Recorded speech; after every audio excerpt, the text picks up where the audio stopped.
बिस्मिल्लाहिर्रहमानिर्रहीम। First exercise की मैंने एक वीडियो अपलोड की थी स्टार्ट में। उसमें एक मेरी जो लेक्चर था वो इनकम्प्लीट आ गया था और एक वो वीडियो भी थोड़ी ब्लर थी। तो मैं ये जो फर्स्ट लेक्चर की वीडियो है वो दोबारा अपलोड कर रहा हूँ, क्योंकि उसमें जो मैट्रिक्स था एक इक्वल मैट्रिक्स, वो मैंने आपको एक पॉइंट तो बता दिया था कि इक्वल मैट्रिक्स होता क्या है, लेकिन उसका सेकंड पॉइंट मुझे बताना याद नहीं रहा। तो मैं अब वो वीडियो दोबारा अपलोड कर देता हूँ ताकि आपको सारा क्लियर हो जाए।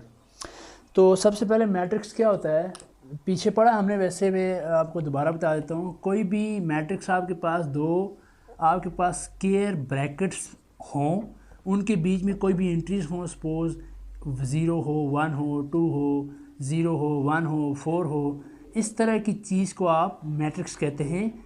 दो स्क्वायर ब्रैकेट्स में एंट्रीज जो क्लोज हैं उनको मैट्रिक्स कहते हैं। सिंपल सी डेफिनेशन है इसकी। अब बीच में आपके पास नंबर भी हो सकते हैं, आपके बीच में अल्फ़ाबेट भी हो सकते हैं, रियल नंबर हो सकते हैं, होल नंबर हो सकते हैं, इंटीजर्स हो सकते हैं, कुछ भी हो सकते हैं।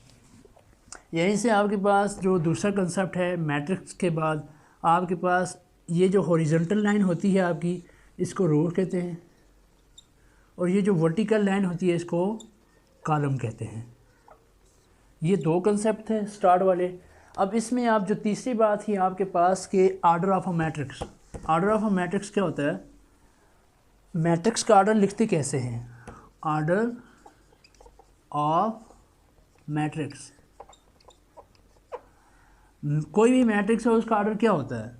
आपके पास सपोज एक मैट्रिक्स है ए सपोज कर दे, एक मैट्रिक्स था जिसके एंट्रीज थी आपके पास 0 1 4 2 6 0।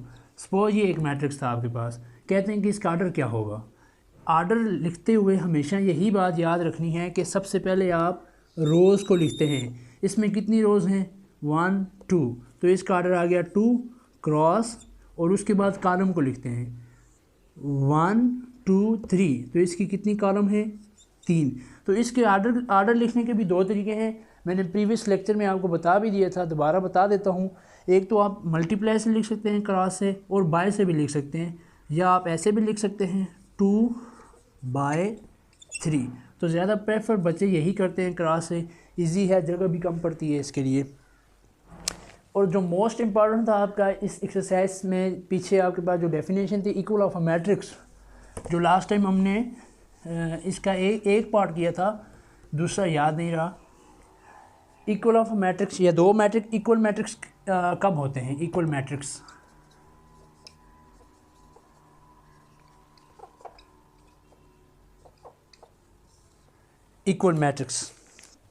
ये मैट्रिक्स कर दें, कोई भी दो मैट्रिक्स हैं, सपोज एक ए है एक बी है, दो मैट्रिक्स इक्वल मैट्रिक्स तब ही होंगे, पहले उसके लिए दो शर्तें हैं। पहली शर्त ये है कि उनका आर्डर सेम हो। सपोज पहला ए मैट्रिक्स है, उसका आर्डर है 2 क्रॉस 3, तो जो बी मैट्रिक्स है उसका भी आर्डर होना चाहिए 2 क्रॉस 3। पहली शर्त ये कंप्लीट होनी चाहिए। नंबर 2 है कि उनकी कोरस्पॉन्डिंग एंट्रीज भी जो हैं, कोरस्पॉन्डिंग एंट्रीज मैंने पीछे बता दिया है क्या होती हैं, तो वो कोरस्पॉन्डिंग एंट्रीज भी सेम होनी चाहिए। ये दो पॉइंट हैं। तो दो मैट्रिक्स इक्वल मैट्रिक्स कब होंगे? जब व्हेन, फर्स्ट पॉइंट है आपके पास, their order should be same, उनका आर्डर सेम होना चाहिए।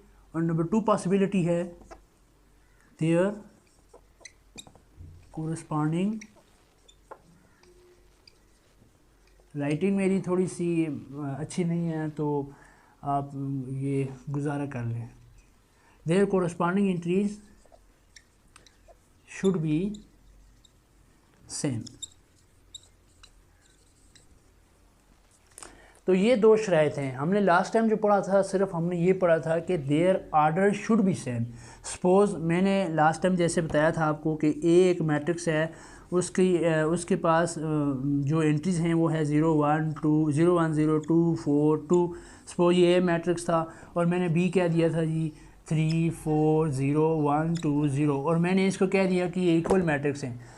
पहली शराइत तो कंप्लीट है जी, इसकी 2 रोज़ हैं, इसके भी 2 रोज़ हैं, इसके 3 कॉलम हैं, इसके भी 3 कॉलम हैं, मगर ये फिर भी इक्वल मैट्रिक्स नहीं हैं, क्योंकि इक्वल मैट्रिक्स में दो शराइत हैं। एक तो इनकी their corresponding entries should also be same, इनकी कोरस्पॉन्डिंग एंट्रीज भी सेम होनी चाहिए। अब ये कोरस्पॉन्डिंग एंट्रीज़ क्या होती हैं, ये देखें जैसे ये 0 है, इसके साथ ये 3 है, इस तरह 1 है, ये 4 है, ये 0 है, ये 0 है। तो ये कोरस्पॉन्डिंग एंट्रीज इन दोनों की जो मैच नहीं हो रही, 0 मैच नहीं हो रहा 3 से, 1 मैच नहीं हो रहा 4 से, तो इसलिए ये जो है आपके पास इक्वल मैट्रिक्स नहीं हैं।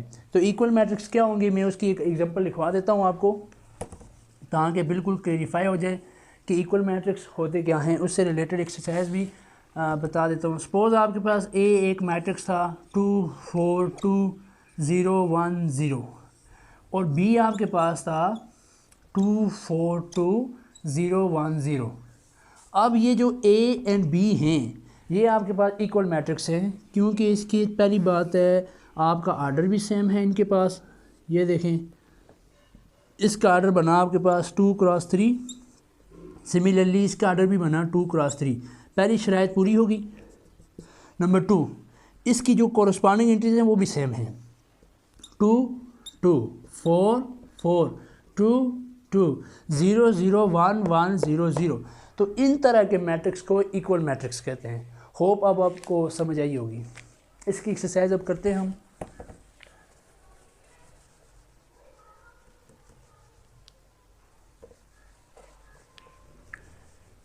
1.1 में जो इससे रिलेटेड सवाल थे, जैसे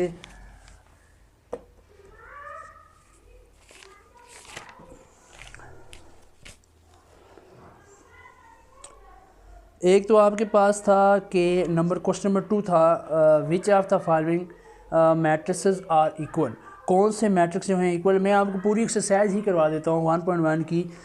1.1 में जो पहला सवाल है right the order of the following matrix, question number 1 जो था इसका आर्डर लिखना था आपने क्वेश्चन नंबर 1 का। जैसे ए मैट्रिक्स गिवन है आपके पास ए बी सी और डी, इसका आर्डर क्या होगा, देखें 2 रोज़ हैं, 2 क्रॉस और 2 कॉलम हैं, तो 2 क्रॉस 2, इसका आर्डर सिंपल ये बनेगा। इसी तरह आपके पास एक और मैट्रिक्स कर देता हूँ, जैसे सी है, सी आपके पास सी इक्वल है आपके पास आर एस टी, तो इसका आर्डर क्या बनेगा 1 2 3, 3 क्रॉस, एक ही कॉलम है तो 3 क्रॉस 1।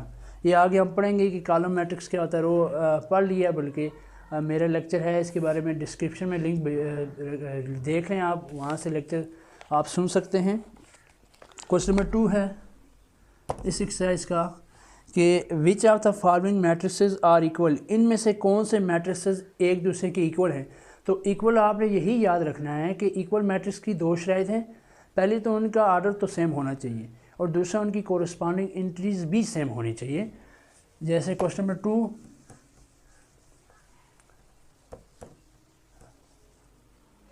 क्वेश्चन नंबर 2 आपके पास है कौन से मैट्रिक्स एक दूसरे के इक्वल हैं। जैसे आपके पास एक एल मैट्रिक्स है, एल की इक्वल आपके पास है, एल की इक्वल कोई भी नहीं है। इसी तरह आपके पास जो मैट्रिक्स इक्वल हैं वो हैं ये एक आ गया आपके पास एल जैसे था, एल मैट्रिक्स आपके पास है 1 6 7 -3, और इससे रिलेटेड आपका जो इसकी एल की इक्वल मैट्रिक्स कौन सा है वो आर है। आर इसलिए है, देखें इसकी जो एंट्रीज हैं 2 - 1 2 + 4 2 + 5 1 - 4, ये अभी साल हो रहे हैं, प्लस माइनस है, तो इसको हमने जब साल किया 2 - 1 1 4 + 2 या 2 + 4 6 5 + 2 7 1 - 4 -3, माइनस बड़े के साथ है तो माइनस लगा दिया हमने। तो ये देखें 1 6 7 -3 1 6 7 -3, तो इससे क्या पता चला L = R है, क्योंकि इसमें भी 2 रोज़ हैं 2 कॉलम हैं, इसमें भी 2 रोज़ और 2 कॉलम हैं। पहली बात इनके आर्डर सेम है, और दूसरी जो शराइत थी कि इनकी कोरस्पॉन्डिंग एंट्रीज भी सेम होनी चाहिए। 1 सेम है 1 से, 6 सेम है 6 से, 7 सेम है 7 से, -3 भी सेम है -3 से। तो ये आपने याद रखना है कि इक्वल मैट्रिक्स के लिए सिर्फ आपके पास आर्डर सेम नहीं होना चाहिए, इनकी कोरस्पॉन्डिंग एंट्रीज भी सेम होनी चाहिए।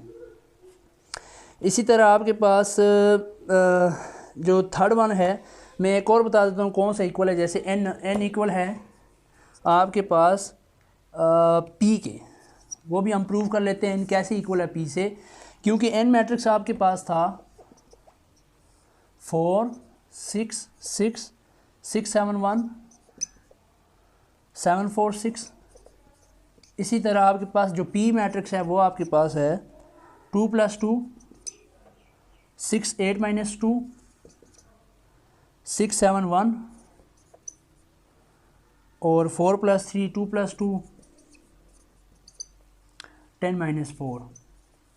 तो ये मज़ीद सॉल्व हो रहा है, तो इसको अगर सॉल्व करें हम 2 + 2 4 6 as it is 8 - 2 6 6 as it is 7 as it is 1 as it is 7 4 और 10 - 4 6।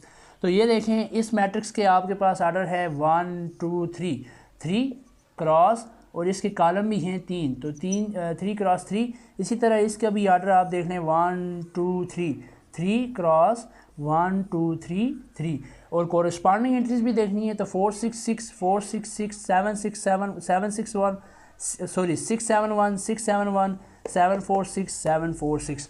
तो ये एक दूसरे के इक्वल हैं। इसी तरह L इक्वल है R के, और मैट्रिक्स इक्वल नहीं है एक दूसरे के।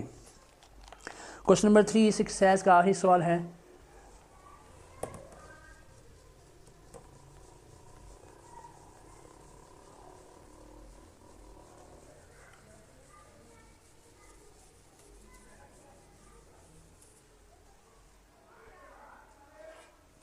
क्वेश्चन नंबर 3 में पूछा है कि which of the following matrix are not equal to ए।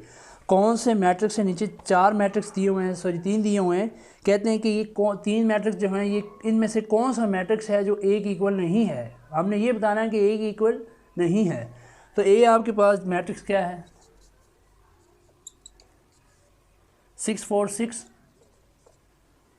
3 2 7। तो नीचे 3 एक मैट्रिक्स दिए हैं, मैं आपको 2 करवा देता हूँ। एक आपने खुद प्रैक्टिस करनी है, जो नहीं होता तो मुझे प्लीज़ आप कमेंट में मुझे बता सकते हैं।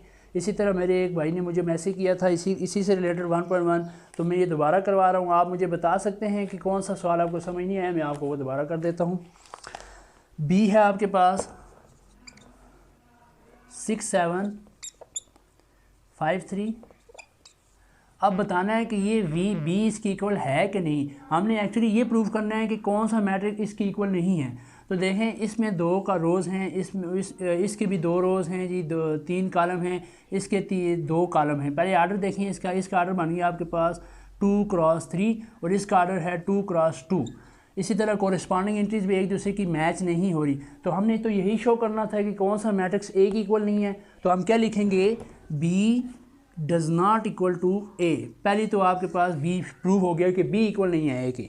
अब इसी तरह सी मैट्रिक्स है एक, सी आपके पास है 6 4 2 + 4 3 2 9 - 2। तो ये अभी सॉल्व हो रहा है, तो सॉल्व करें इसको।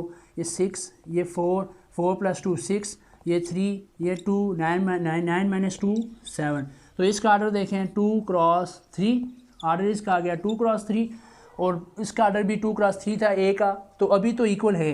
अब कोरस्पॉन्डिंग एंट्रीज भी देखनी है 6 4 6 6 4 6 3 2 7 3 2 7। इसका मतलब ये इसके इक्वल है। तो हमने तो प्रूव करना था कि which matrix is does not equal to A. तो ये मैट्रिक्स